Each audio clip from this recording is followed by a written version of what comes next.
Recently, dalawang suspect sa mass shooting sa Bondi Beach in Sydney, Australia ay na-report na nagstay sa Pilipinas bago ang insidente. Agad lumabas sa ilang foreign media ang claim na ang bansa daw ay posibleng ISIS training hotspot. Walang konkretong ebidensya na sila ay sumailalim ng training na ito, sabi ng gobyerno. Pero hindi ang usapin ay kung anong label ang ipapatong sa atin, kundi kung paano natin nalalaman ang nangyayari sa loob ng sariling teritoryo. Hindi raw tayo ISIS training ground, sabi ng Malacanang. Fine, let's accept that at face value. Pero kung ganun, bakit parang hindi sapat ang alam ng Estado sa galaw ng mga taong pumasok at nag-ikot sa bansa?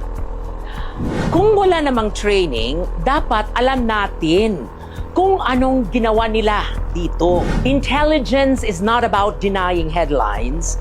Intelligence is about knowing before it becomes headline news. Noong nakaraang administrasyon, malalaki at sistematiko ang anti-terrorism programs. Surveillance, intelligence, fusion, interagency coordination. Hindi perpekto, oo. Pero malinaw ang prioridad.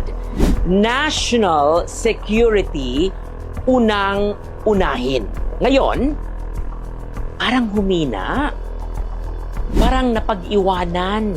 Dahil nag-iba ang focus. Mula sa seguridad, tungo sa mga proyekto na malaki ang pondo at mabigat ang bahid ng korupsyon. At dito nagiging delikado kapag ang sagot ng gobyerno ay wala kaming ebidensya. That is not reassurance. Ito ay admission na may kusot sa intelligence apparatus. Hindi sapat ang denial, hindi sapat ang PR. Ang estado na hindi kayang i-track ang galaw sa loob ng sariling hangganan ay hindi matatag. Ito ay malabo, mahina, at vulnerable. At sa usapin na pambansang seguridad, ignorance is not innocence. Ignorance is negligence. Another day, another regal POV.